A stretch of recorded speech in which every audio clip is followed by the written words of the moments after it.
What's up, everybody? John Blade 101 here again, and I'm back with another video. And as you can see as the title, we have some pretty questionable news today, so let's just get right into it. So, Marvel recently announced that they are officially getting rid of the X-Men, and this is a pretty big topic because the X-Men is one of Marvel's biggest properties, maybe not in movies because Fox owns the movie rights, but in terms of just in their comic books, is one of their biggest licenses, one of their biggest characters come from them. Wolverine, all the X-Men, Cyclops, and all those other guys, all very popular characters within Marvel. And I think this is kind of interesting how Marvel is apparently phasing this guy. So let me give you guys the real quick rundown real quick on the story. So the article I'm reading is from moviepilot.com. So the link will be in the description to this article in case you want to check it out for yourself. So I'm going to just read you a little bit from it. So apparently no more mutants are being born.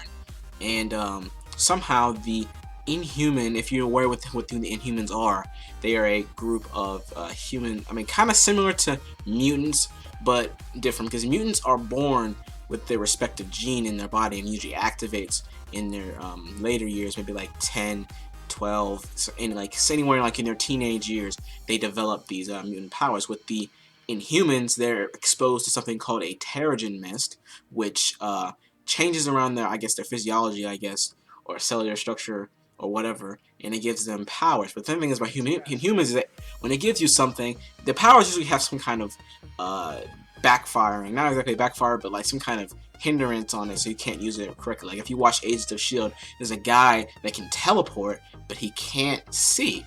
Or if you want to bring up Black Bolt, which is probably one of the more popular Inhuman characters, he has like this supersonic voice and stuff like that, the supersonic scream, but any talking at all, like he can whisper and he can kill someone, almost like he can with talking can cause some kind of rupture and sound and just blow stuff away. When he yells, he can destroy the entire area he's in. Like in this case, he did it against Thanos in Infinity.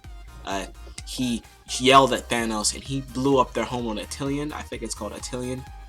Please correct me if I'm wrong about that, but yes, he blew up their home little island thing, Attilan, with a scream. So he's quite a powerful character, but it's also really bad for him because if he talks at all, he can kill anyone around him, and I guess that's pretty terrifying. And I hope I gave you the correct rundown on who the Inhumans are opposed to the X-Men. But in this case, the Terrigen Mist, the same stuff that creates the X-Men, that creates, sorry, not X-Men, but the Inhumans, is apparently poisonous or dangerous or deadly to mutants, and is killing off any person that has the mutant gene in their body, or any just regular mutants. I guess Marvel's using this as a way to get rid of a lot of mutants and kind of focus a little bit more on the Inhumans. So because the Terrigen Mist will create more Inhumans and less, mutants. So because of the movies, because Marvel, as you know, Marvel in the cinematic universe, they do not own the X-Men movie rights. Actually, that belongs to Fox. So I guess this is their way of trying to, in the comic book, so they can match what's going on in the movies somewhat, to get rid of the X-Men and shift their focus a little bit more on the Inhumans, give them the spotlight. So yeah, so this is what they're doing. This is a pretty weird idea to me.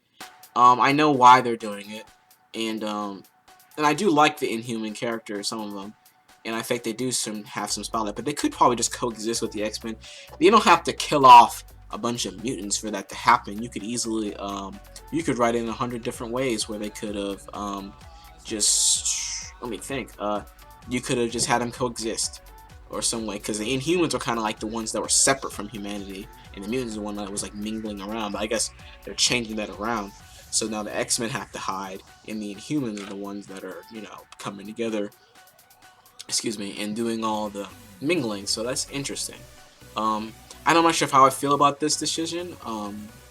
I think that they could have given the Inhumans more relevance in a different way, but I do know why they're doing this, because they kind of had a falling out with Fox, and that's why Marvel refused to advertise and do all this stuff for the Fantastic Four. That's why the comic series is currently canceled, because of the falling out they had with Fox, and I find that quite unfortunate. But yeah, this is kind of what they're doing now.